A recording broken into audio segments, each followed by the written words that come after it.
দীর্ঘ ৯ বছর পর কিশোরগঞ্জ জেলা বিএনপির ত্রিবার্ষিক সম্মেলনের সবশেষ খবর জানাতে যুক্ত হচ্ছেন সহকর্মী সালেক হোসেন রনি। রনি, সম্মেলনের কার্যক্রম কখন শুরু হবে এবং কি কি আয়োজন থাকছে এই সম্মেলনে জানাবেন।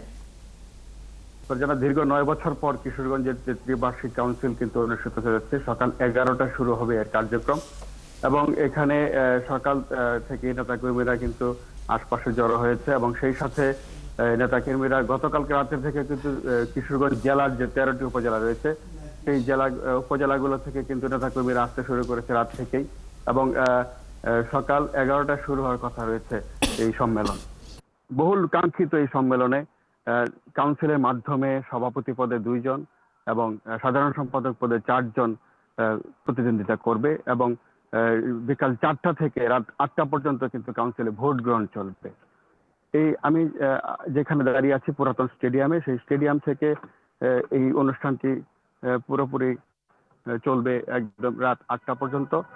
আপনি জানেন যে এতে খুব বহুল কাঙ্ক্ষিত এবং অনেক প্রতীক্ষিত নেতাকর্মীদের একটি কাউন্সিল। সেই কাউন্সিলকে ঘিরে নেতাকর্মীদের মধ্যে যে উচ্ছ্বাস আমরা দেখতে পেয়েছি, সেই উচ্ছ্বাস আসলে দীর্ঘ 9 বছর পরে নেতাকর্মীদের মধ্যে একটা ঈদের আমেজ তৈরি হয়েছে বলে তারা আমাদেরকে জানিয়েছে। এখানে গতকাল রাত থেকে, তার আগে থেকে এবং পুরো কিশোরগঞ্জ শহর জুড়ে কিন্তু একদম গেট, ব্যানার, ফেস্টুনে ছেয়ে গেছে পুরো শহর।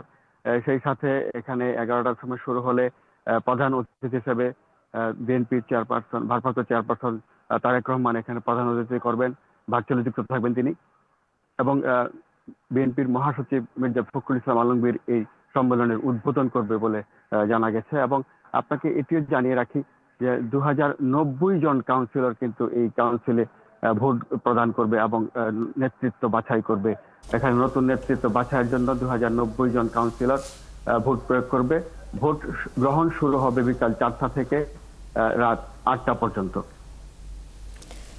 ধন্যবাদ রনি আমাদের সাথে যুক্ত হওয়ার জন্য। দর্শক, কিশোরগঞ্জ জেলা বিএনপির ত্রিবার্ষিক সম্মেলনের খবর জানাচ্ছিলেন সহকর্মী সালেক হোসেন রনি।